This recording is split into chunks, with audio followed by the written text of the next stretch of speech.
Welcome to another episode of It's Debatable NBA Edition. I am your host, Justin Jones, here with co-host Sebastian Pluvios, co-host Jaylen Green. We're talking NBA basketball. Before we get into it, how y'all doing? Feeling good, man, as always. Yeah, I'm Gucci. All right, so we're going to start in the Eastern Conference with a team that's just doing downright terrible. That is the Detroit Pistons. And it's a fairly simple question, and I'll start with Jaylen. Are the Detroit Pistons the worst NBA team of all time? I wouldn't say as of right now because we still have a lot of season that's left. I still put those Charlotte Bobcat teams with Gerald Henderson and Sean Mays and a whole bunch of people that's not in the league that wasn't in the league like 3 years after that, and that Nets team that won like 10 games with Josh Boone and Terrence Williams, and again another team with after that season like they wasn't in the league for too long either. So I definitely feel like this Pistons team definitely just has talent. They're just struggling a lot, and it's just confusing to see why they're not even winning with a coach with Monty Williams and everything. And then there's no real excuse for them to be losing these games. I definitely say this is probably like the longest time we've seen a team this bad with this much talent as well. So I wouldn't say like they're the worst team all the time, but it's definitely alarming to why they're not even winning games. And there's no real excuse to why they're even losing or even not even getting close to winning any type of game. So it's just inexcusable to me. So, Shoot, are they the worst team of all time? I'll still take that Bobcats team. That team was horrendous, like downright bad. But when I look at it, the Pistons, like they're garbage right now. But it's like at the same time, it's like you see like the talent, you see what you got with Cade Cunningham. You see what you got with what's it, Asar Thompson. You see what you got with all these like what Jalen Duren. I don't think he's in. He's playing right now. I think he's hurt too as well. But you see like glimpse of these guys that if they went to another team that they could provide some type of value to this team. But just a collective unit, it just hasn't worked overall like together. Like when I think of it, like. It just looks like, feel me? It just looks like a whole bunch of like players. It's not. It don't look like a team. They're like players that's out there that is hooping. Like how you go pick up a 5-on-5 pickup games at, like on the streets. That's how it looks. It don't look like there's no continuity. There's no like, feel me? There's no organization of what they want to do. And for Monty Williams, it's just like it's a slap in the face to bring him in and to have him try to figure out what to do with this team, because at the end of the day, there's only so much a coach can do. Like he's not out there playing, he's not out there, telling like he's not out there to play defense, he's not out there to knock shots down. That's what NBA players are supposed to do. But at the same time, is as a coach, it's like you're stuck now between like, damn, what the fuck did I sign up for? Because now you look at it, you're now what, 2-22, 2-21, bro. You haven't won 2-26. God damn it, bro. They've lost 26 straight games. 26 straight games, bro. Haven't won since the late of October.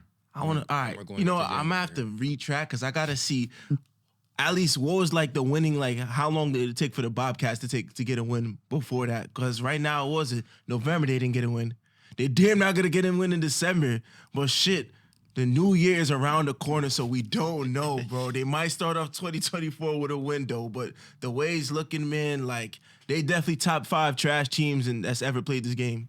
I agree. Yeah. All right, so I guess due to the fact the season's not over, to say are they the worst team of all time? Because hypothetically, now if they was to win all the rest of their games, then the conversation is pointless. So I guess I can't completely answer that now. I will go with sub-statement that they are top 5 worst teams though, because it just trash, can't. Not worse, trash, bro. Trash. It just can't really get any worse than this. But my problem is, no one's pointing a finger at someone. And it can't just be they're just losing because they're just catching a bad break every single night. Mm-hmm. I just can't see that in the game of basketball. This team has 10 lottery picks on it. Okay. Yeah. So if you really count, I don't see how with all that talent you can't muster up just one win. Well, because they have 2 wins, but like another win to end the year. Like I just think that's crazy. So we gotta start from the top. The owner has to sell the team, because ever since he bought the team in the early 2000s, like it's just nothing has worked out. Like I can't name not one something good that came out of Detroit. Right. After the post-championship year. And let me retract. I mean the late 2010s. 10 years. Moving on, not 2000, my fault. But ever since then, it just hasn't been great basketball. A lot of the signings haven't been like, oh my God, terrible signings, but it's been like it just hasn't planned out. So they got to figure that everything up upstairs and see where they're gonna go. But Monty Williams, and you're saying he came in and then it's like, what is he supposed to do? I guess I'll be the only one to say Monty Williams needs to be fired. No. Hold on. Mark Jackson was fired after a winning season. Okay.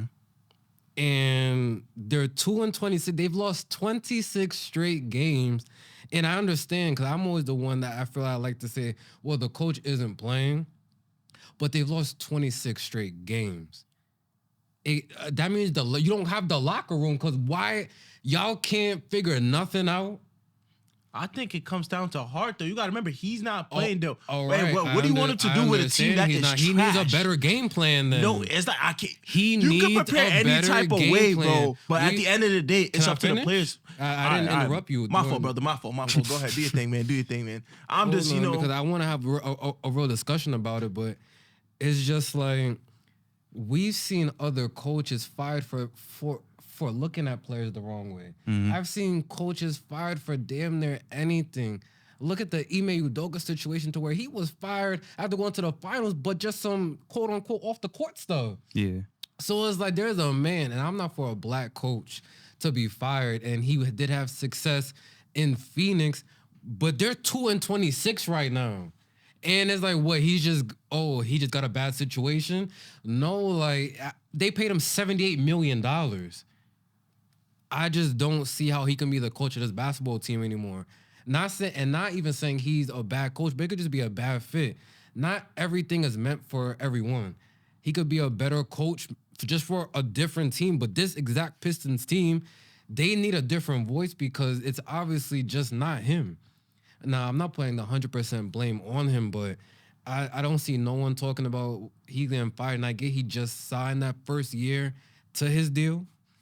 But I just think that's crazy to me. I would like to now move on to Cade Cunningham.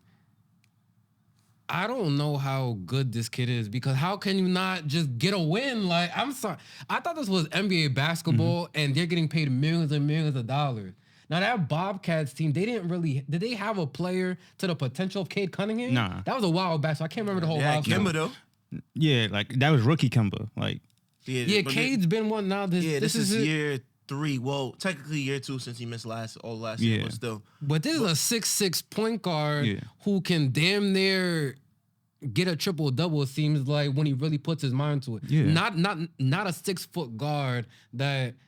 And then it was like, this team had expectations coming into the season. Mm-hmm. That's why they signed the coach. Yeah. They were saving Bogdanovich and not trading him because they felt, no, once we get our roster and add him onto it, now we have a solid team out there. That's facts. You brought in James Wiseman. For some reason, you paid Marvin Bagley when Marvin Bagley hasn't lived up to any expectation at all.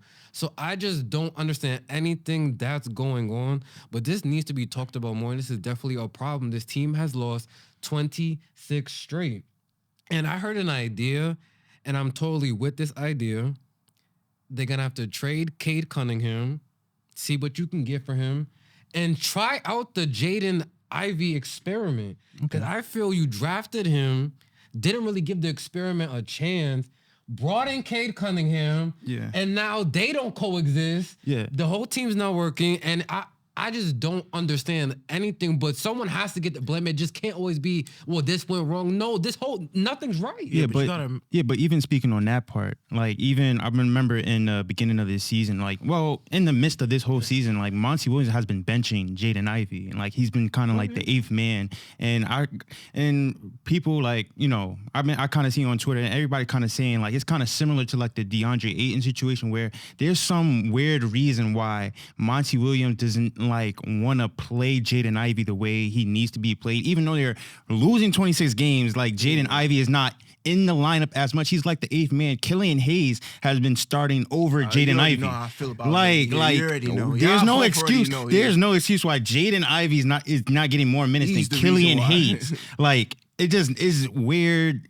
I don't know what's going on. It's the like roster. It's some weird It's the thing GM, going on. it's the roster. Yeah. I blame the roster 100% completely. My fault. So what do you mean the roster? It doesn't make sense. You have like 4 bigs. You have Jaylen Duren, Marvin Bagley, Isaiah Stewart, and they swear that he's a 3-point shooter, that he can space the fucking floor. He is not that.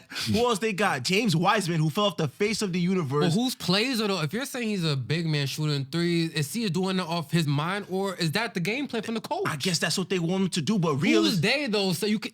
The president of basketball is not saying run that play right there. That's Monty Williams. but So I guess that's the personnel. I mean, that's the type of system they want to. They want to run, but it's not the it's personnel lost that 26 you have. straight. So I don't understand why no one. And not saying he has to be fired, but more people should be saying this. He's lost 26 straight games, sir. But who? But here's what I'm And saying paid him though. almost 80 Here's what I'm mil. saying, though. When the roster don't make sense, coaches yeah. in the NBA, well, not with top paid coaches, they have the most what are they like 5-57 or something? What's the record like? Five and like But- yeah. And I can't even go that crazy on Greg Popovich because he's solidified though. Yeah, he has the 5 championships, so I can't.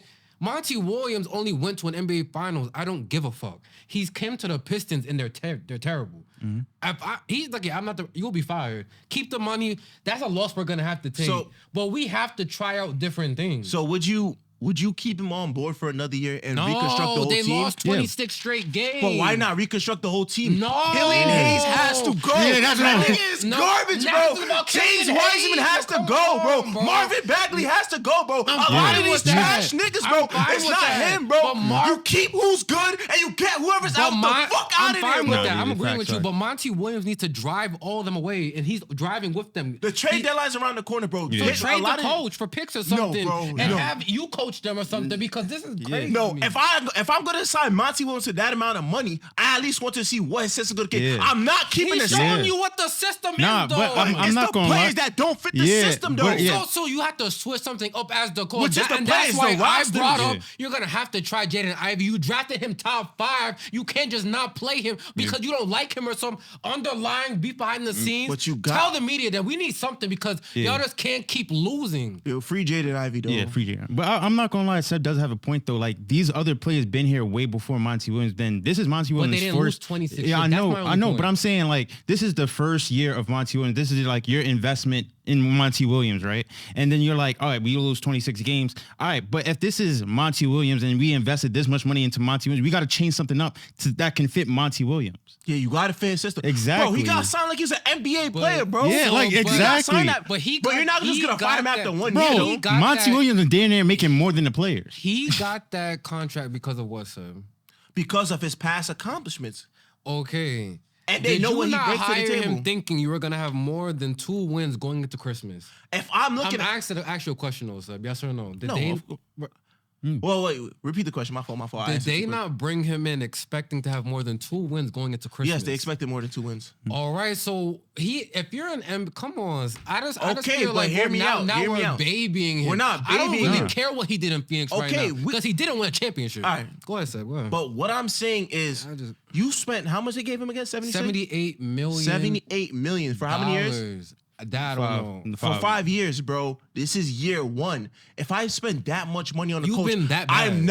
I'm not firing him and giving him the rest of that money. That's a waste of money. Yeah. You have 4 more years. Sometimes in life, you have to take your L's, man. Not Bro, everything that is too quick. works, That is bro. too quick in the Monty Not Williams era. Everything works, But that's too quick in the Monty Williams era where you had success. He had success with in the Hornets. He had success in the Suns. So what you're saying is right now is off of year 1, let's pull the plug. I'd rather look the other way. If I'm the GM, I said, fuck that. I'm keeping somebody that had success that just came off of He 60 hasn't had win. no success here. Yeah, but this, But this is- but When listen- this losing is disgusting. Yeah. Oh, wait, bro. listen. Let me finish. Yeah, yeah. But listen. But at the end of the day, he came off a finals team. He came off a 60 Not this wins. team. He came off of 60 wins not too long ago, the year before that, and just came off like, 50 wins? What I'm saying is, at the end of the day, though, you still have to let Monty Williams coach the team how he wants to coach the team. The GM has to access any other players. Whoever doesn't fit his system, he has to sit down with Monty Williams. They have to figure out the personnel on the team and what they want to run in order to be successful in his system. If that'll work for year 2 and 3, then you can fire him. Yeah. There's no point in firing. But if you're going to fire somebody you spent all that money on, and at the end of the day, the roster does not match, where you have 4 big men where you don't even know how they're going to play well together. You have a guard in Killian Hayes that you gave him 4 or 5 years to develop. He still hasn't shown nothing yet. Are you saying that because you keep bringing up Killian? I get your point. Yeah. He's a high draft pick too. If you want to talk, we talk about Jaden Ivey and talk about free Jaden Ivey. Jaden Ivey's spot is being occupied by Killian Hayes, who has not shown no flashes in the NBA. That's what I'm saying, That's though. why they're 2-26. Yes. The roster is why they're 2-26. But that's what I'm kind of agreeing with Seb, because like I know Monty Williams been trash in year 1, but we had 4 years of Killian Hayes being in trash. 3, like I don't know how many years of like how many years of Marvin Bagley being trash. James Wiseman hasn't proven anything. We can go down, like no one on this roster has proven anything. But I'll say besides Cade Cunningham, because Cade Cunningham actually I feel like he gets his stats, but it doesn't translate to winning. But Cade Cunningham has his own thing going on. But I feel like besides that, everybody on this team has proven that they're not, even Alec Burks, you want to go to Bogdan Bogdanovic, like everybody on this roster, it's been consecutive years of trash. Like they have not proven anything to be like, okay, like, also, and then like replacing the coach, no other coach is just going to come in and miraculously make everybody better. I understand, but I'm thinking of it from a job perspective. We hired you. You've been horrible. Yeah, but also look at it. The players we drafted you, and you've been horrible. Okay, but you got to think about it like that, though. No, I'm not. I don't give a fuck. I'm not. Wait, you don't care about the GM's drafting a player? I can't even respond to you because you're trying to answer for me. Can I answer? No, but you saying you don't give a fuck about that. What I'm saying is you don't give a fuck about drafting trash players, though. What I'm trying to say is that I feel coaches are more expendable than players. No. Wait, so back to the Spurs. So you rather give up Greg Popovich than Keldon Johnson?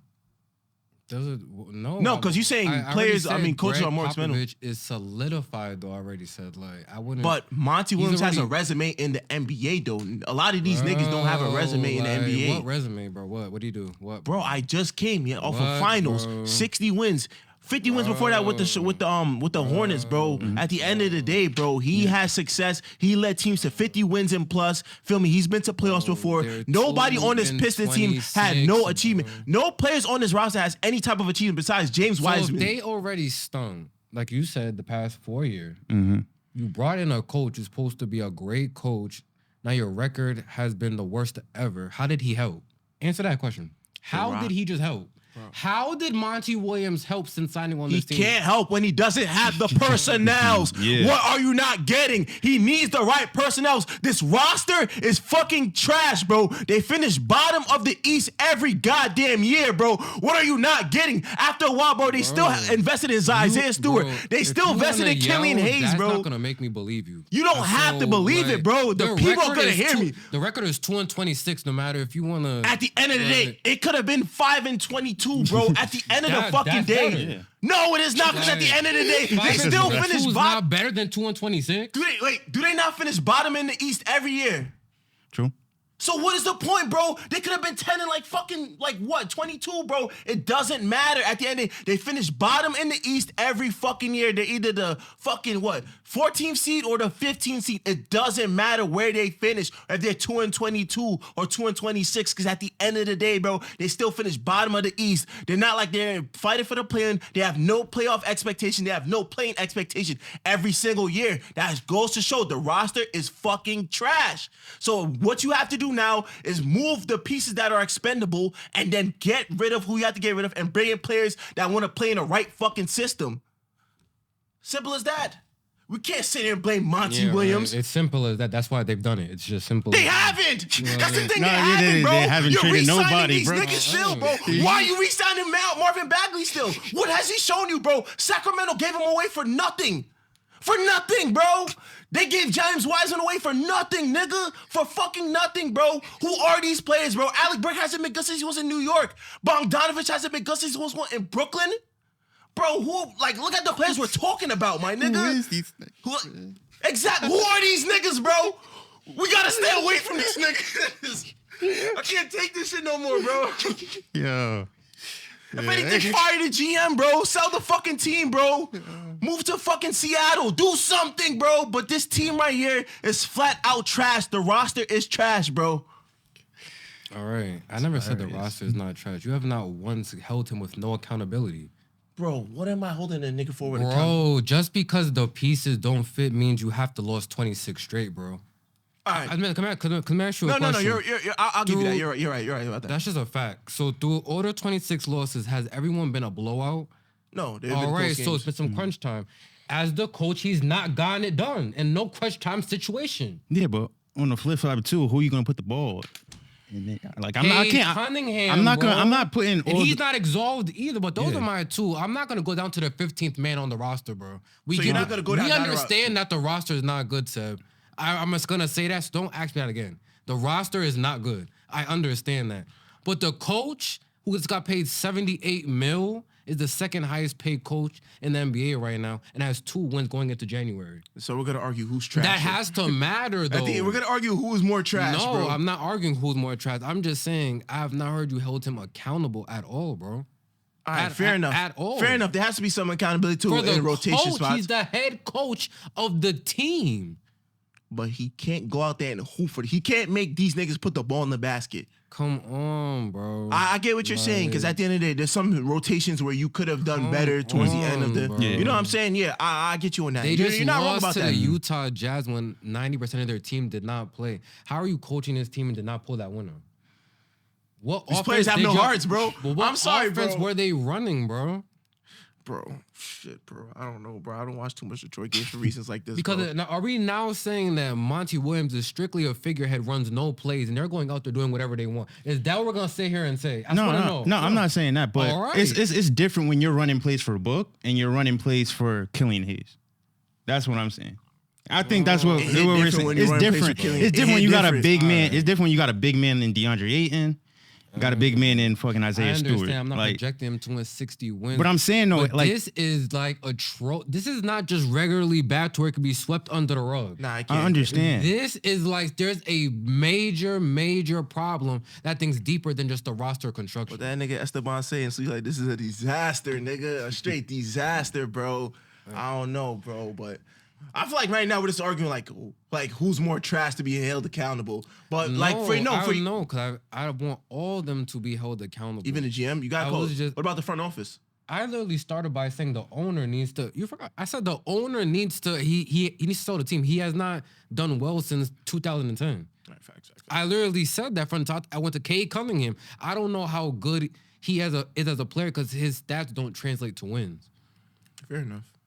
And once again, I'm not saying they're supposed to be a top 4 seed right now, but 2 wins is scary. That means like, what is he even saying to them before the game or after the game? Let's try not to lose by too much, guys.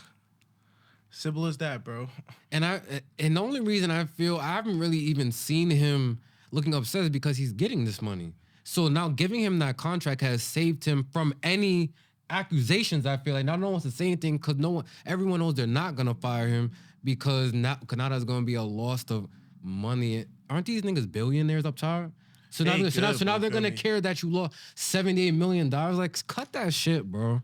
Like, I just don't think that's right. That we have coaches out here who have never been given an opportunity again. Who last time we've seen them had great teams, had great seasons. Now we're just gonna let Monty Williams slide, and he has 2 wins right now.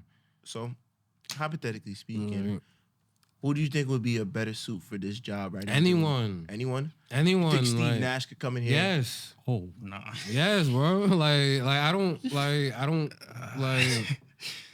his personal gripe with him. I don't care for. I mean, like, there's a reason he still ain't got a job. like there's just a lot of coaches I'm done. I give up. But anything else? Nah. All right. So we can move on. The Los Angeles Clippers, 17-11 right now, 9-1 their last 10 games. Seb, how dangerous are the Clippers going into the new year? Towards the new year, if everybody stay healthy, I believe they're a top 4 team within the West right now. I feel like they've been creeping up in the standings with this win streak going on. A rejuvenated team that after a atrocious start, losing like 7 in a row, that we really seen how this team has, really came together thus far.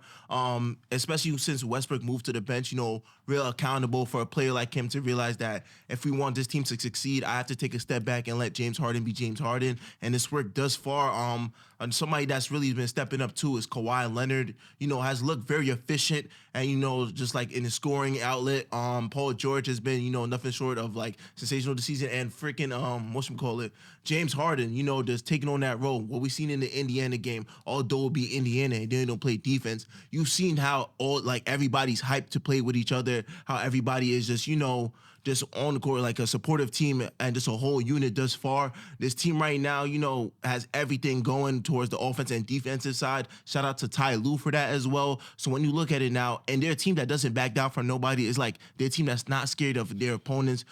Key wins against the Denver Nuggets, the Golden State Warriors, the Dallas Mavericks, teams that have started out with better records than them. But as you see now within this win streak, we're starting to see what this team is fully capable of. So if everybody's willing to stay healthy, and for the next year, we should be seeing a team that's top 4 in the West. Jaylen? Yeah, same thing with Seb. I definitely feel like this is definitely a top 4 team in the Western Conference. Big shout out to Ty Lue. I definitely remember him saying it's not about like him trying to implement his system. It's about how he can complement the players around him and put them in their full potential. Watching them early on, I definitely feel like it was a struggle to figure out what they wanted to run, what they wanted to do on offense, and kind of just everybody wasn't just familiar with each other. The chemistry wasn't there, but now you kind of see, James Harden, we know how efficient he is as a pick and roll player. They've been running a lot of pick and rolls. Kawhi needs to ISO a lot. So you feel me? I've been seeing a lot of pick and rolls with James Harden and Kawhi. And then they're creating a mismatch for Kawhi to get the smaller play on him. It's been definitely a pleasure to see. It's just more flowing. It's more quicker. They're not running down the shot clock, as much. I definitely feel like, and for the first time, like in a long time, I feel like Zubac is actually an important part of the team. I definitely feel like he's implemented more. He has the pick and roll with James Harden has been involving him more and making him make more decisions, passing wise or scoring wise, and also to just shout out to the other people on the bench as well. Amir Coffey stepped in when Paul George was injured, 19 points as well. And then Terrence Mann has been always a compliment. And then you have Kobe Brown, the rookie. I definitely feel like he's still getting his flow into things, but I see like he's kind of understanding where he fits in with the group. And then lastly, I feel like Russell Westbrook has been spectacular as well. And I don't mean this like in any slight way. I know Russell Westbrook's is a Hall of Famer, definitely. But when I watch him, I definitely feel like he kind of brings that same type of energy Pat Bev gave in the past, but he's just a way better player. Because you could kind of tell once Russell Westbrook gets in the game, it's a whole different type of game than when James Harden's in the game. So it's like 2 different teams, basically. And that you could just feel the intensity and then the pace that they're running at when Russell Westbrook goes in. So I definitely feel like they're a dangerous team, and I feel like, they definitely have potential to get to the NBA Finals, and I had them predicting to win the NBA Finals, so I definitely feel like the Clippers are a dangerous team. The Clippers are going to be a dangerous team going into the new year. They're healthy. The first time Kawhi and PG have played 24 or 25 game start season since coming together since year one. So shout out to them, and it's leading to now Tyronn Lue being able to implement different type of things and try different things and figure things out. So now you're not trying to scramble and figure all that going into the playoffs, and then no one's healthy, and then it all just becomes a disaster. And then people just point fingers at Kawhi and PG. And it's the same story every year. They're playing now. So I don't know how much that when that rule was implied, if you miss however many and this happens, I don't know how much that rule applied that was implemented in the summer is the reason. Or it could just be a stroke of luck to where now they just don't get hurt like that. I'm not sure, but either way, they are getting it done. James Harden playing well. James Harden has to be in a place where he's happy playing basketball. If not, it's just really not going to work out. It's going to be a problem behind the scenes. Ain't going to work out on the court. So he's happy here in LA. He's playing great basketball. the MVP of the team to me has to be Russell Westbrook for taking that role of coming off the bench, saying that he lives for seeing other people happy and he knows what his teammates need. So, even to Seb's point during that during all their games, really during the win streak they did have, just the great energy off the bench. Well, the great energy I'm seeing from the bench, I think I seen when they was playing Dallas, and I think Kawhi hit a Euro step, and then you got the whole team just doing Euro steps. So I feel like everything is just working well right now, but I don't really care that much. I need to see this in the playoffs. Like, I'm not gonna judge this Clippers team on the regular season. I just don't care. Like, Kawhi and PG, I already know what they can do in the regular season. They're great players. Same thing with Russ and James Harden. Great players, but they have to get it done in the playoffs when it matters most. And until then, you can give them the golf clap, but I'm not gonna throw a parade right now because they're the 5th seed right now. Well, respectable.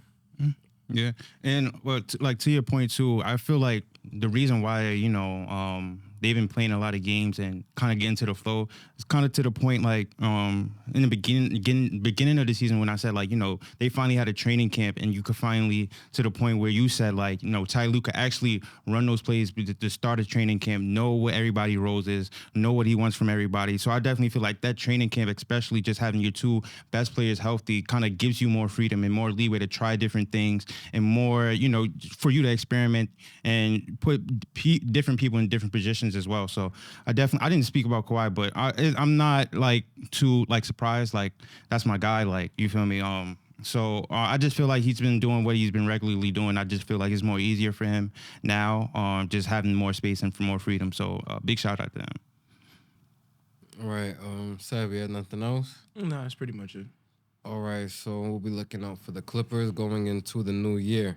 Moving back to the Eastern Conference, the Philadelphia 76ers sitting at the number 3 seed right now. I believe only a game and a half back from the number 1 seed. 20-8 record as of right now. The question is, should the Sixers be on the same type of tier that the media and fans put the Milwaukee Bucks and the Boston Celtics on? Should the Sixers be on that same tier?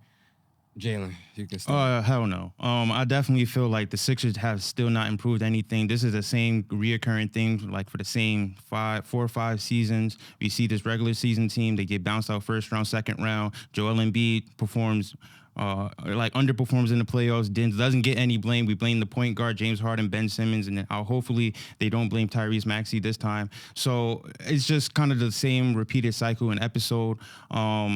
I do give credit to Tyrese Maxey. Been playing his ass off. He's been playing very well. I definitely feel like he will make the All-Star team. I definitely feel like, credit to Pat Bev, Kelly Oubre, Tobias Harris, and everybody else. I definitely feel like they complement everybody well. Nick Nurse has been very disciplined in his system as well. I definitely feel like he just has a lot of players that complement the way he wants to run and play defense. He just has a lot of tall defenders that could kind of switch everything. So I definitely feel like it kind of plays into his part. I do want to give him I feel like I keep doing this though. I kind of give him that one time because it's okay, you have a new coach and the team looks different, but I kind of did that before when they had Doc Rivers, and it's I don't want to keep doing it over and over again, but it's I don't want to put them in that same category because, the Milwaukee Bucks, Celtics, and the Heat have all made the conference finals and all, either has moved on to the NBA finals. So the Philadelphia 76ers have not even came close to even sniffing that. I kind of put the Sixers in that same tier with the Knicks and the Cavs, kind of in that, not contenders, but could pose a threat to the contenders. So I kind of put them in more so in that category, but I would not dare put them in a Celtics or Milwaukee Bucks category at all. So, hell yes, I would have to put them in with the Milwaukee Bucks and then not the Miami and the Boston Celtics. What we've seen this season is definitely, I feel like it's a rejuvenated Sixers team. And for the past season or so, we've been very ridiculed the Sixers because they had no type of playoff success. But I might be a fool for saying this towards the postseason because the same shit could happen, and I could look back at this and be like, damn, I gave them a chance. But you know what? I'm gonna give them a chance. Why? Just because I feel like this team right now is in past seasons, I feel like it's always been like the Joel Embiid show, or the James Harden show, or the Joel Embiid show, Ben Simmons show, and whoever falls along. But I feel like everybody here, like, feel me, in this system, just really gets like to show what they're capable of offensively and really has a bright spot. So feel me, they're not in a lackluster situation where, you know, they just have to wait to get the ball and just like feel me if they're open to shoot or just, you know, maybe take like 3 dribbles or just pass it if you don't have a shot. Everybody gets their moment to shine. And I seen especially against this Raptors game that I was watching last night, all 3 of their players, Tobias Harris, Joel Embiid, and Tyrese Maxey all had 30, accommodated by every other player, you know, at least put up something to the box score. In past times, it used to be Joel Embiid needs 40 points to win, or like he needs like, you know, 50 in order for them to even like think about that. And Tyrese Maxey might contribute like a calm 20, Tobias Harris might contribute 50. In this system, everybody gets a piece of the pie, and I feel like that's worked in their favor. So guys like, you know, we thought was done for, like Kelly Oubre, even the guys like the Nicholas Batums, the Rob Covingtons, the ones that we was like, oh, they just expendable, they're tradeaways. Even they get a little bit, feel me, to action on what the offense is about. Nobody's denied the offense. And I think that's something deadly to see, especially when it comes time to postseason, because you're not relying heavy. Of course, Joel Embiid is your MVP. That's your go-to guy.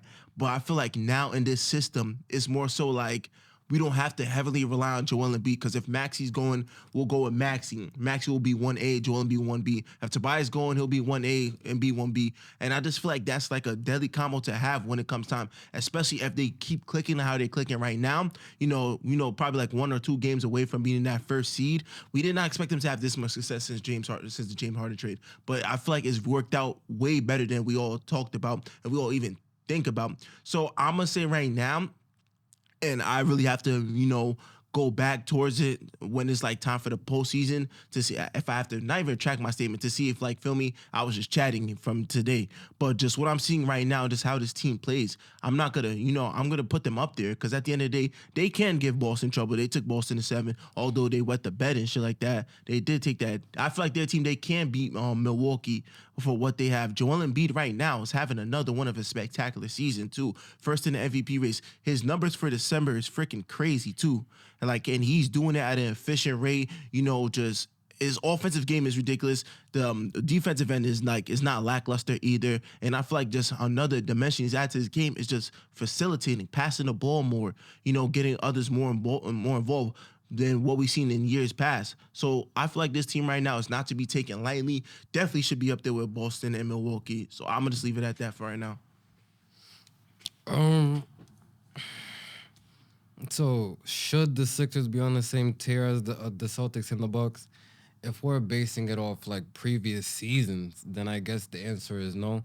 But if we're strictly talking about this season, then we're gonna have to say yes, because the Sixers have just looked great. And it's really just been Joel Embiid. He's on that when Kobe Bryant won his MVP, back when Allen Iverson in 01 when he was going crazy, like Michael Jordan back in his heyday. Joel Embiid has just looked amazing. Every time I go on FanDuel, the man got 50 points, and they have a W. So he's definitely getting the job done. Shout out to Nick Nurse for, you know, quickly like pivoting from to your point, the James Harden whole situation, and they've been going up ever since. The role players, you talked about them, Kelly Oubre and Patrick Beverly, and who else on their bench? Marcus Morris, who else?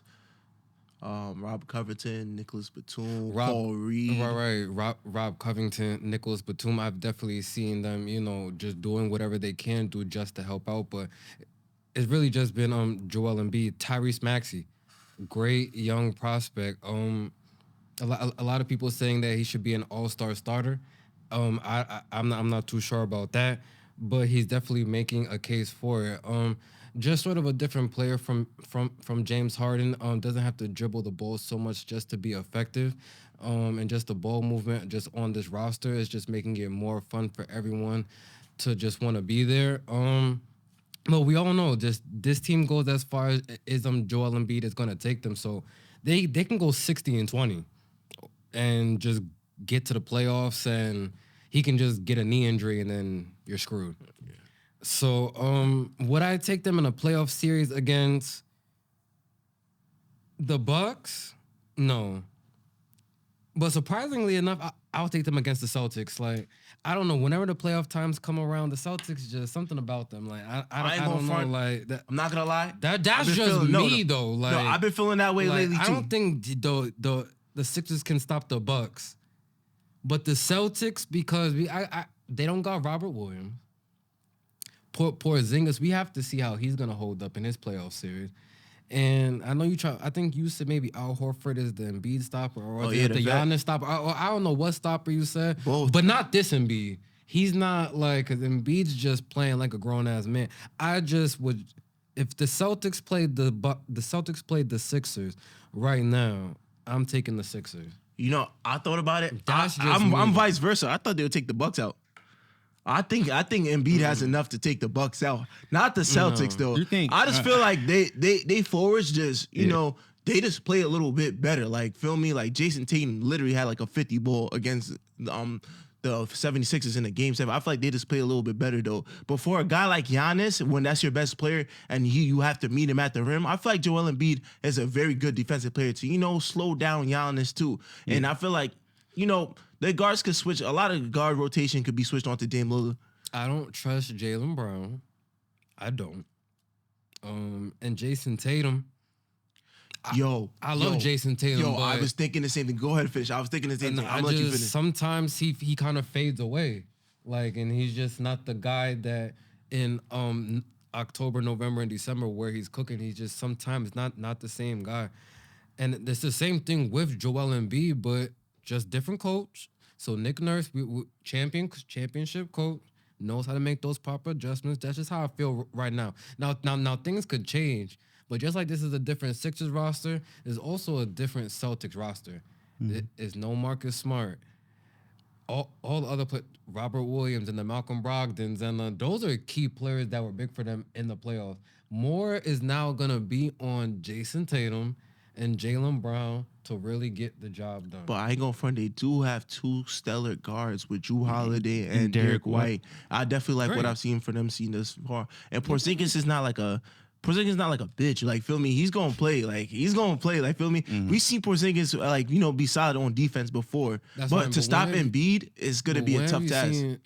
Porzingis when it mattered most. We haven't though. So it's gonna be a new thing. But at the same time is, like, feel me? It's gonna be new for a lot of these players too. For like Maxey to come in and now he has a lot more expectation than in previous years because, feel me, you're really the second best player on the team.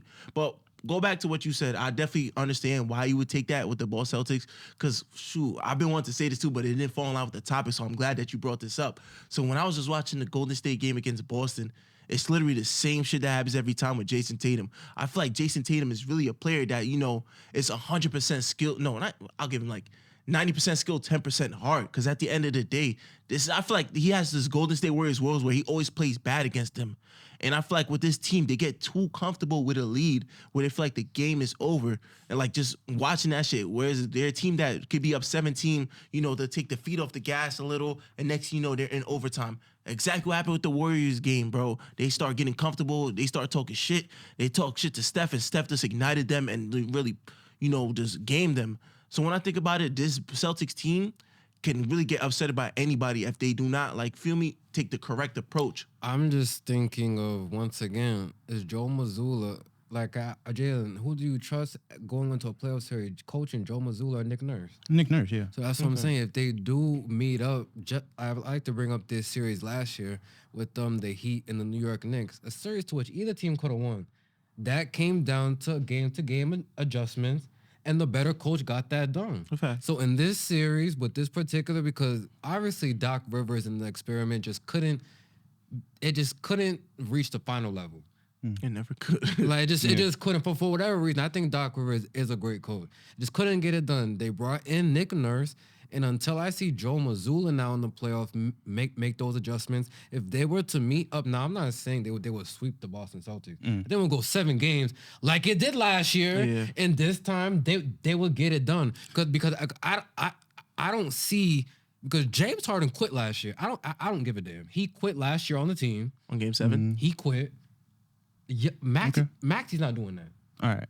But for me, I just don't trust Joel Embiid to dominate one game in the playoff series. Because even to the point where you said like the Miami Heat and the New York Knicks, I've seen Jalen Brunson score 40 and say we're not going home.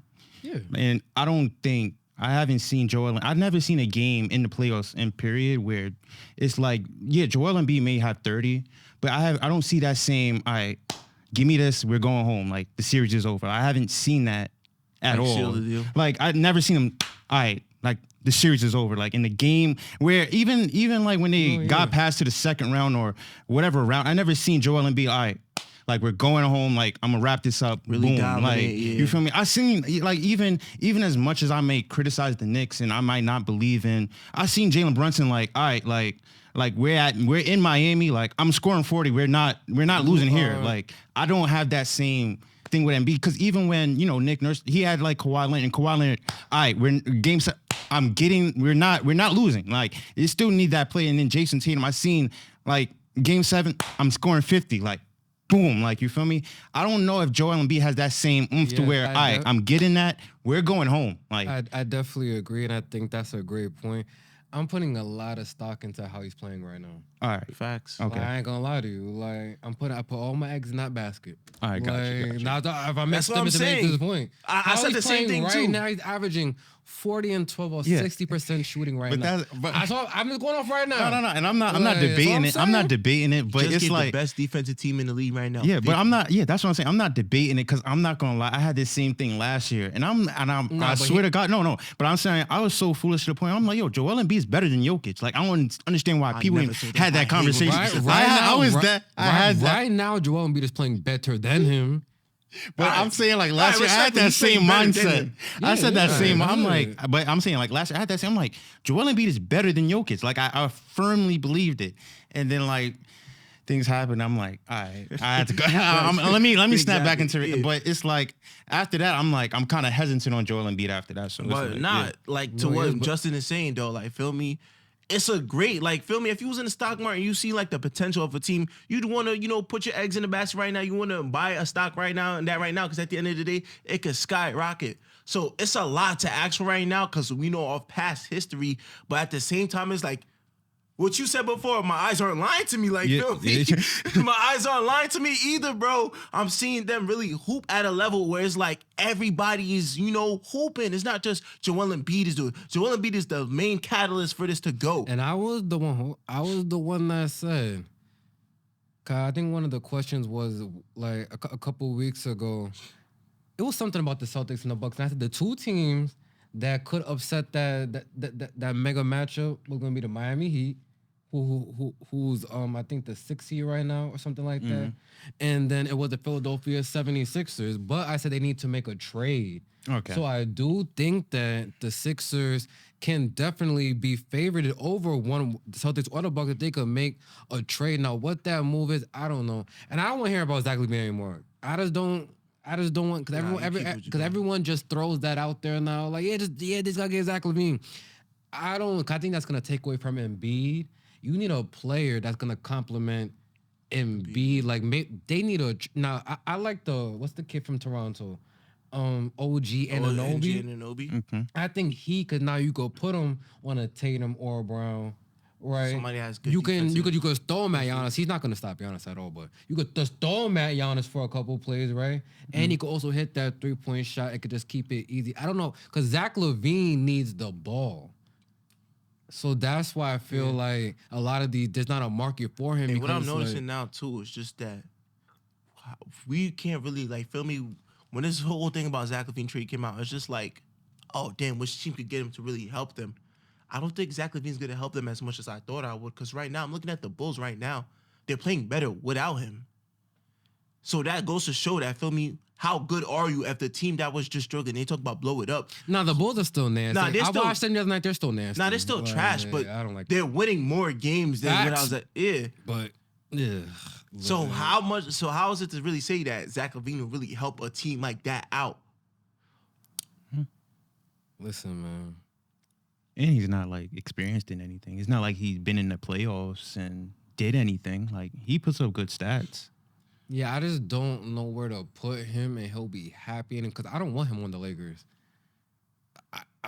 I don't like. I just don't like because I just don't see the point. Like, but this is not about Zach LaVine and where he's gonna go. The main point is that right now I'm taking the Sixers over the Celtics in 7 games. If the rosters both stay how they are, I got the Sixers in 7 games. Like, because there's just 2 players that I'm not sure about on the Celtics how they're gonna perform in the playoffs. And that is Kristaps Porzingis and Jaylen Brown. Like, I seen Jaylen Brown in that Miami Heat series, man. I don't just erase things because now he did a left-hand layup and wants to look at his hand. He's running down the court. I don't care. He was in that series, and they were just pickpocketing him. He needs to get back to the Eastern Conference Finals now, and you gotta do something different, man. Because You got to turn up, bro. I don't trust that kid. I'll be the first to say I do not trust Jaylen Brown. I think he was overpaid. And as a matter of fact, I think he's overrated.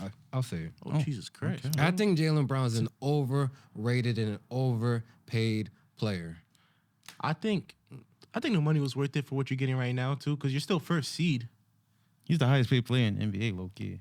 As Bro. the second option, Seb, and Bro, but you Jason, gotta you look at take it. Tatum off this damn team. They're what are they, a top 8? They're not no damn top 4 team. No. Yeah, they're still a top 4 team, bro. No. It's They're a still good top team. 4 Like the team. Celtics are a good No, team. no. They're a good team. Now When's the we're last not gonna time do the that with Celtics Tatum, been, bro. But when's the last time the Celtics been trash, though?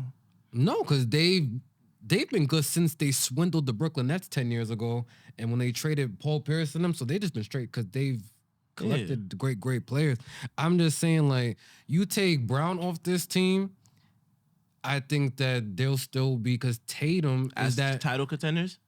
Oh no, I was just saying for like the top 4 thing, you need 2 guys. Yeah. So that's what I'm saying. But for title contenders, you need at least, Yeah, the guy, and Jaylen Brown's not a number 1 option. Jason Tatum is number 1 option. So that's what I'm saying. For them to get to that, Tatum's gonna need that Robin, and whenever it comes up, when he just doesn't get it done. Jaylen Brown just does not get it done. So you feel like there's more at stake for Jaylen Brown in this offseason after the money that he just received? Sometimes I like basing off what players and these coaches just got paid. He's got the most money. Well, no, let me not say that. He got paid the highest deal ever. You have to get it done. What other reason do you have now to get it done? Yeah, there's no excuse. Like, you just got paid the most money. So I get it done. And until then, I'm just going with the Sixers right now. Not over the Bucks though. I had the Bucks winning it all. I believe y'all 2 had the Celtics going to the finals though, right? Yeah. I think I had the Bucks going to the I had finals. did you Clippers. have the I had Clippers and Celtics. Okay, so it was me and Jalen who had the Bucks. I still have the Bucks as the best team. Well, if the Sixers can't make that trade, I feel like they'll be able to give the Bucks a run for their money. Moving on, Western Conference, the return of Ja Morant. The winners of the last 2 games, they beat Indiana. I believe that was last night. And then we all seen on TNT on Tuesday when they faced the New Orleans Pelicans, came back from 24 down. And yeah, Ja hit the game winner. The man said he's keeping receipts. So what does that mean? Shoot. What that means is everybody better get reminded who Ja Morant is. Because what we see in his first game back, he didn't lose a step. Just overall, it's just the excitement that he has. I feel like this just, rejuvenated this Memphis Grizzlies team. A team that's looked like the season's damn near over. You get your starting point guard back, somebody that really gives you your points, your assists, and just whatever you're lacking. Add some energy on the defensive end, too. You definitely have some type of groove going now, winners of 2 straight. It might not be much, but to them, that means something, having that your star player is back now. And, it really just shows, too. It shows. Because when you went down to the wire, who you put the ball in, Ja Morant's hand, and he really executed, game winner, his first game back, too. So I feel like this Grizzlies team now is just like, all right, we can do this. But realistically speaking, you're in the West. Your best bid is the plane, and that's not even guaranteed, too, because at the end of the day, there's still teams below that's going to compete for the plane. There's teams that are going to fall out the top, like, what, 7 seeds or 6 seed? That's probably going to fall and it's going to have a tough playing game. So right now, that's a lot of ground to cover for this team. Can they do it? I believe so, but it's going to take a lot of locking in to do it. There's really not that much room for error. especially going into the new year. So, you have January, February, March. And March is basically where like a lot is at stake. Well, these next 3 months, a lot is at stake. So you really have not even the slightest room for error, not even a room for like a little injury bug or something like that, because you don't have that much room to work with. So to me, Ja Morant is banking on them still making it to the playoffs and, still putting on a show. Can they do it? Yes, but will they do it? I don't really believe so, because at the end of the day, though, it's a lot to cover, though. But I would like to see it, though. Okay, but if you had to put money on it right now, matter of fact, if you had to put your life on it, do the Grizzlies make the playoffs? Somehow they could get in from the play-in anyway, but somehow, Seb, right now, December 22nd? Third. December 23rd, do they make the play? Well, not the play. Do they make the playoffs? Let me look at the West standings right now real quick. Jaylen, can you take the floor? Seb's not prepared. Oh, so to answer your question about the keeping receipts part, I definitely feel like it's more so like, we all know like when Ja Morant had those incidents, everybody was kind of like, speaking down on him. Granted, so, 2 incidents back to back, you feel me? I really feel like he kept the receipts, all the negative media and everything, just trying to, hearing all that negative media could definitely have an effect on you. And I definitely feel like he just kept the receipts of just everybody talking negative on him. And then I really feel like now it's just like he has something to play for. Like, all right, y'all saying all these negative things. Now I'm about to just show out, you feel me? And then really play ball, you feel me? And I'm not comparing the 2 players at all, but kind of similar to the Kobe thing where Kobe had like that rape allegation and everything. And then that next season, he came in, balled out, the 81-point game, the 60s. Like, he started balling out like, all right, everybody's disrespecting my name. Like, let me prove like, all right, I'm a ball. Like, it's going to be straight about ball. Like, you feel me? Anything y'all criticize me, it should be about ball, like, type thing. So I definitely feel like Ja Morant just has something that he's playing for, like, so, and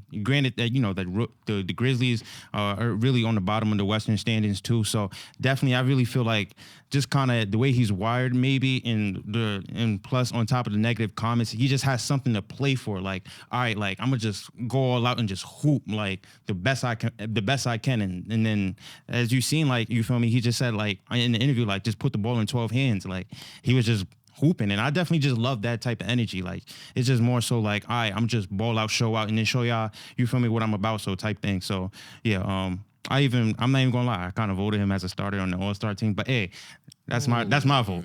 That's my vote. But hey, shout out to Ja Morant, man. Hold on, Seb. I'm gonna give you back the floor in a couple minutes. So just hold on to your thought.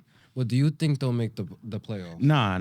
It's just too much. Out of respect for the other teams, because I definitely feel like the Kings still. It's more so out of respect for the other teams more than the Grizzlies making it to the playoffs. I just feel like the other teams are just more stronger. All right, so let me get through this quick so I can give the floor back to Seb. I just want to start off with the receipts thing, because I even hear, and maybe you're saying it wrong.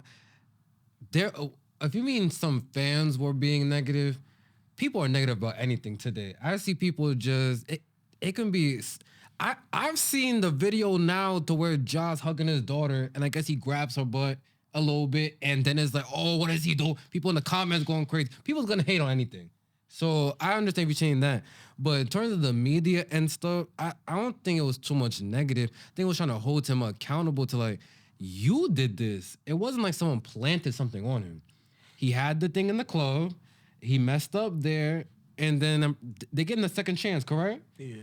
And they kind of, the NBA would have swept that under the rug, the best that they could. Then and I believe it was you who sent me the video, or I forgot who sent it to me. He was in the car listening to music, and then he brings it out again, but then sees the thing, and then it got real weird. He put himself in no situation. So I don't want him to ever think like the world's plotting against him, and Ja, he was a young man just like we all are up here, and you made a mistake. I've made a million mistakes. Seb made a million mistakes. Jaylen made a million mistakes. But I'm not walking around. Oh, I'm keeping receipts. Like, nah, bro. Like, I gotta stand on that, and I gotta move accordingly as a grown man. I just want to say that.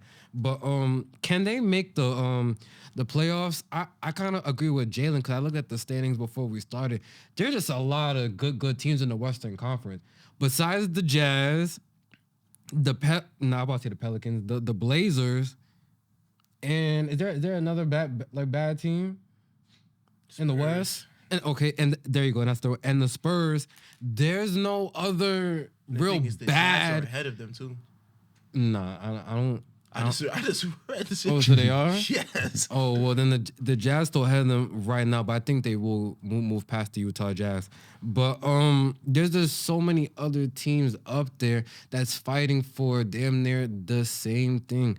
Like the Timberwolves are good. You got the Lakers. You got the Suns. You got Golden State, who seems like they're starting to figure something out. You got the Clippers, who it seems like they figured it out. There's Pelicans.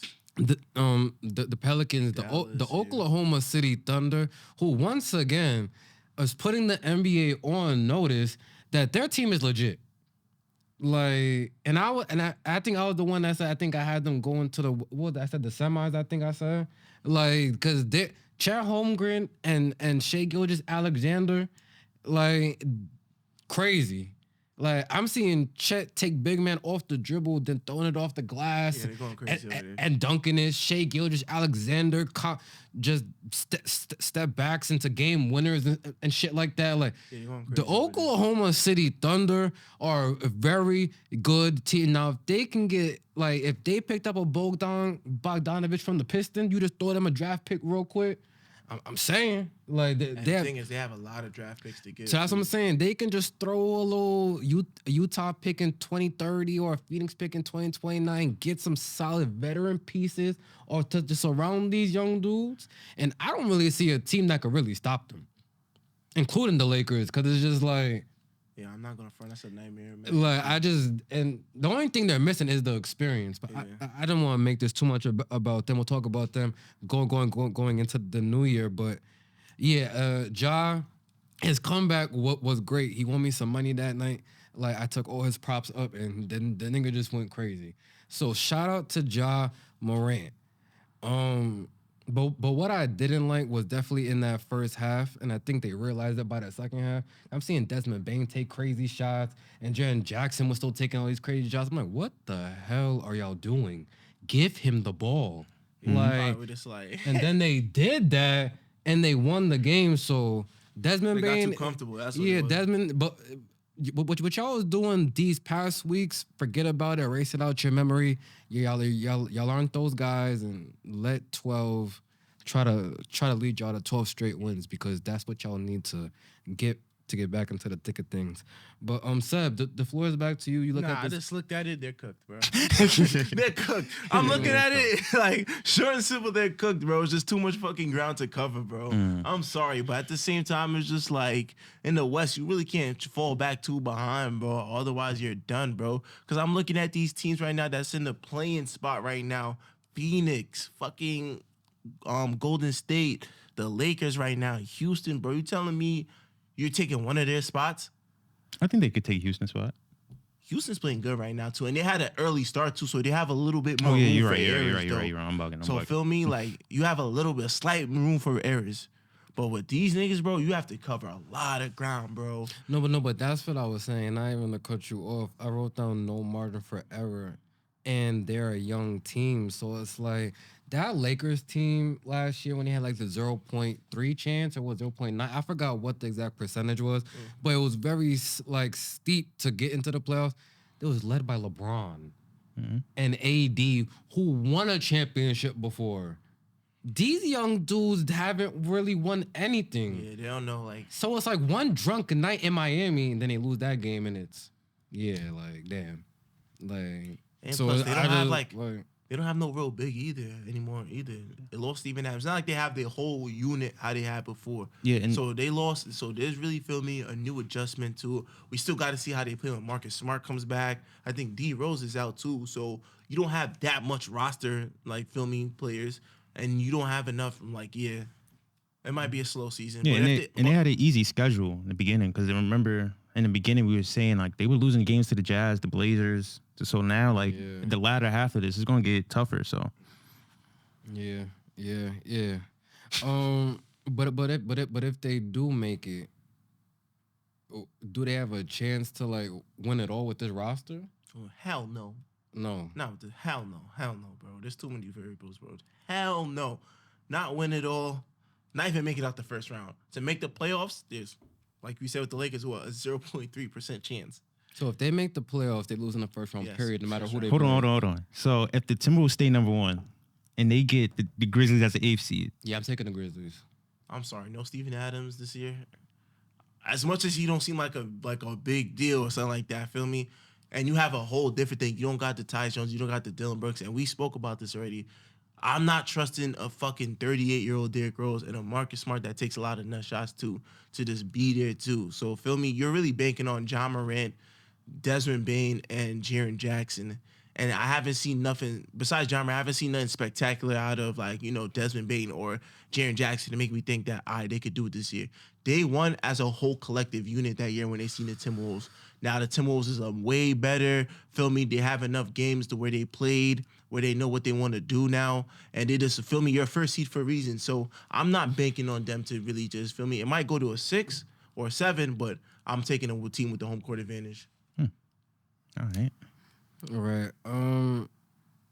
To end the show though, I had a quick question because I feel like we all seen Shaquille O'Neal's comments when he says, should Stephen Curry, should he be like talked as, well, in the conversation as the greatest of all time? He even says Stephen Curry is better than him all time. I just want to hear y'all thoughts real quick. Jaylen, do you agree? Yeah.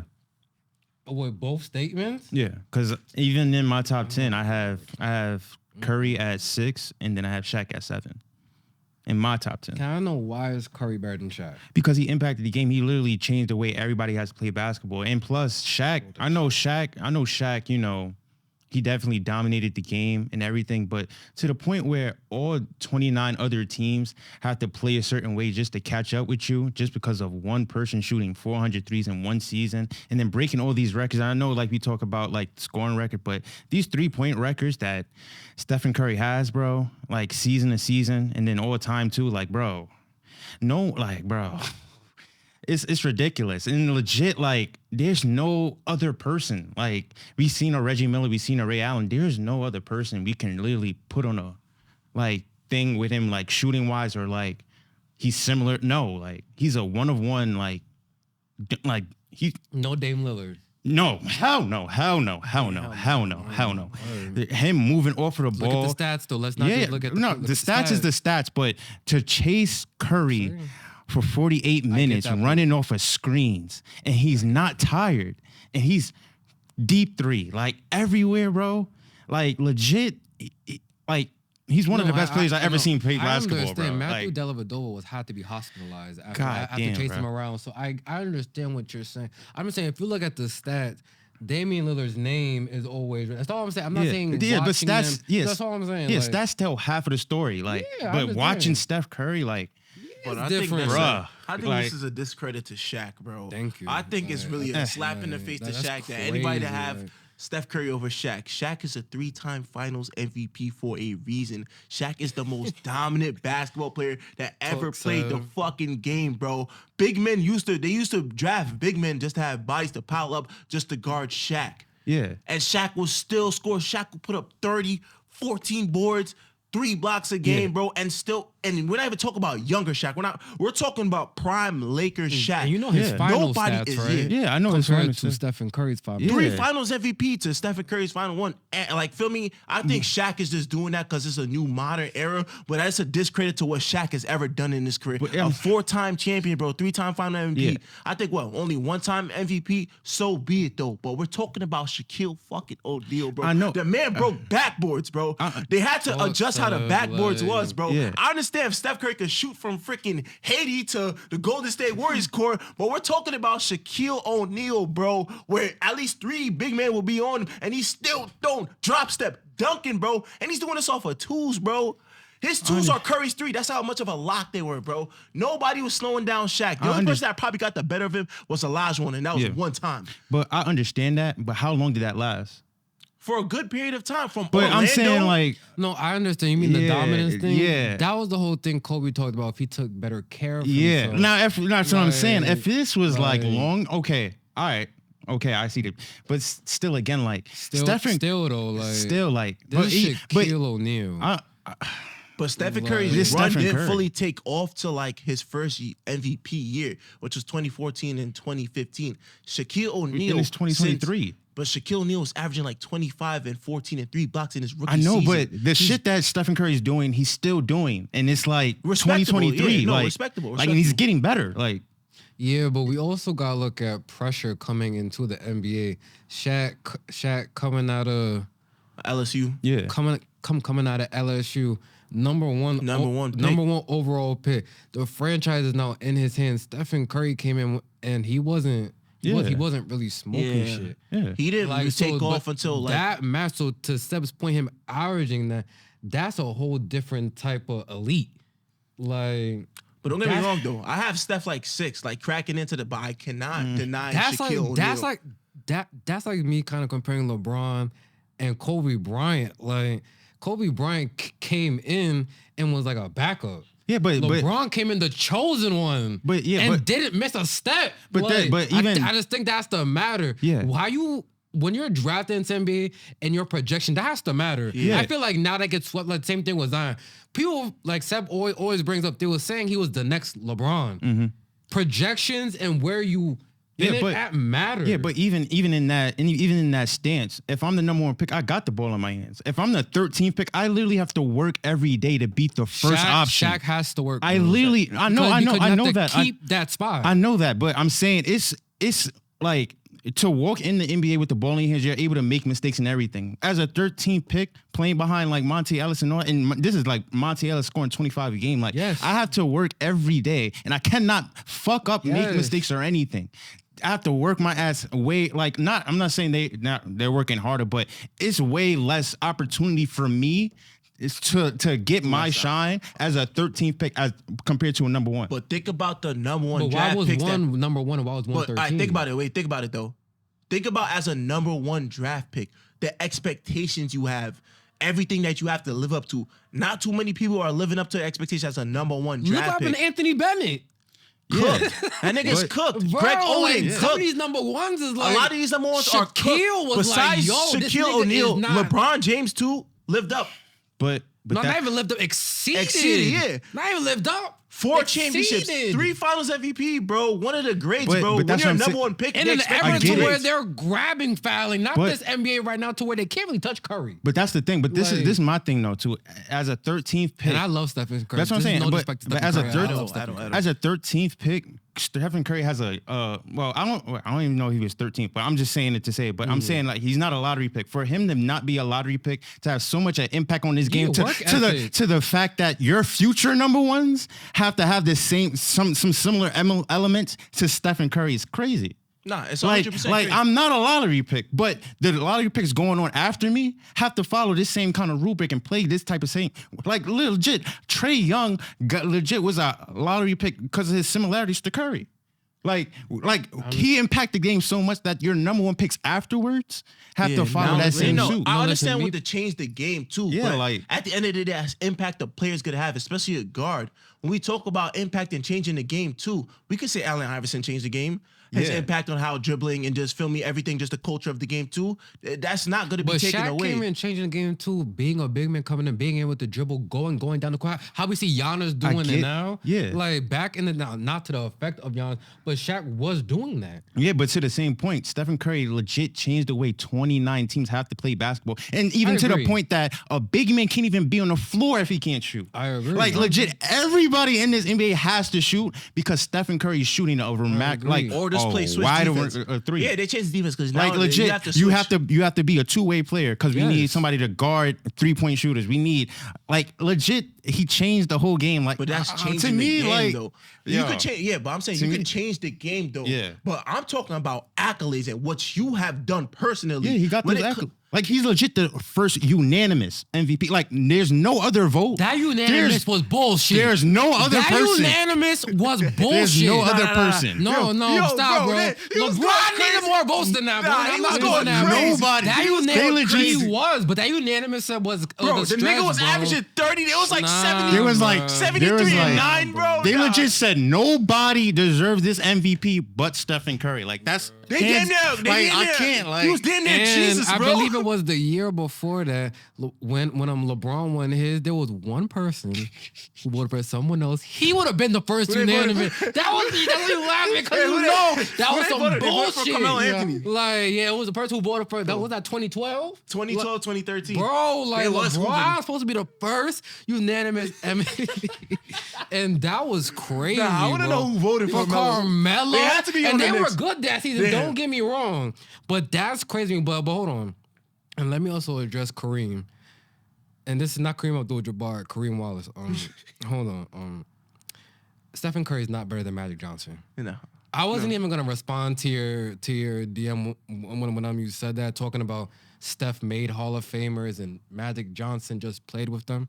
Shut the fuck up. Like, that's the only thing I'm not gonna dignify that even with a whole soliloquy. It's just that I just don't see how Steph's better than Magic Johnson. Matt Johnson's either. the best point guard to ever play the game. Like I'm just not seeing that. But I just wanted to bring that conversation up real quick because I thought it was something. I was shocked when Shaq said he was better than him. I didn't think Shaq would ever say something like that. Was that for clickbait or trying to endorse the new era? We'll really never know. Shaq, you gotta come up here. You gotta explain yourself, Unc. Like I just don't get that. But is there anything else y'all want to get off y'all chests? Is the last episode before the new year is up? So anything you gotta say? So the last thing, you feel me? I know it's Christmas time, so I did get everybody a What Christmas the gift. fuck? I hope he did not really do. No, I got everybody a Christmas gift. So, Oh, nah. What the hell? so this is for Sub. Oh, nah. shit. This is for you, bro. Oh, fuck. So Merry man. Christmas, man. Brother. Oh, man, let's shit. see. No, hold on before we start. Look, cause Jalen's cheap. So I want No. to make sure this ain't no. No, it's something calm. It's nothing too Oh, crazy, yeah. bro. Yeah. Oh yeah. No, this is crazy, right? Hold on, let me. Hold on. Yo, Knicks basketball. Hold on, I got. Yeah. Don't you wish you played for the Knicks? Yeah, I just got hold on. In season tournament banner. Nah, hold on. Oh shit. Yeah, buddy, we ain't win shit, so I'm just waiting for nothing. Nah, I just gotta try this song real quick. Mm-hmm. Nah, I appreciate you though, bro. Nah, facts. I'm not gonna lie, my mom got me the same thing. Them things is comfy as hell. I'm not even gonna cap. No, the text, feel me? The texture feel great. Nah, yes sir. I just hold mine up. You know how they do the jersey, so I just hold mine up. Nah, I appreciate this though. Yeah, man. no problem, My brother, I definitely appreciate that, bro. Like, definitely the GOAT. Feel me? I know I hired you for a reason. Like, I ain't gonna lie to you, Yo, but bro, so when do we get bonuses? What's the holiday bonus, bro? the holiday bonus. So that's gonna do it for this episode of It's Debatable NBA edition. I just want to thank y'all personally for another great year of just doing, I feel, what we all enjoy to do, talking sports, me and Jaylen talking battle rap. We're going to have a lot of new things implemented going into the new year. So just be on the lookout. We're going to be taking a break for, the weekend of New Year's and all that good stuff. So we'll be back sometime in January, early January, after we just figure everything out that we're gonna do. I want to thank the producer in the back for just doing everything that you have done. I feel like you've taken this show to just a whole nother level. Facts. I'm always gonna be appreciative for that because this whole show is just like my baby. And I feel like you've once again just taken it to a whole nother level. All the guests that came on this year, Kareem, Jock. I wasn't here for the Tribe episode. I'll be back for the next one. Tribe, you ain't gonna duck me. Yeah, Darius too. Darius. We'll have more guests coming on next year.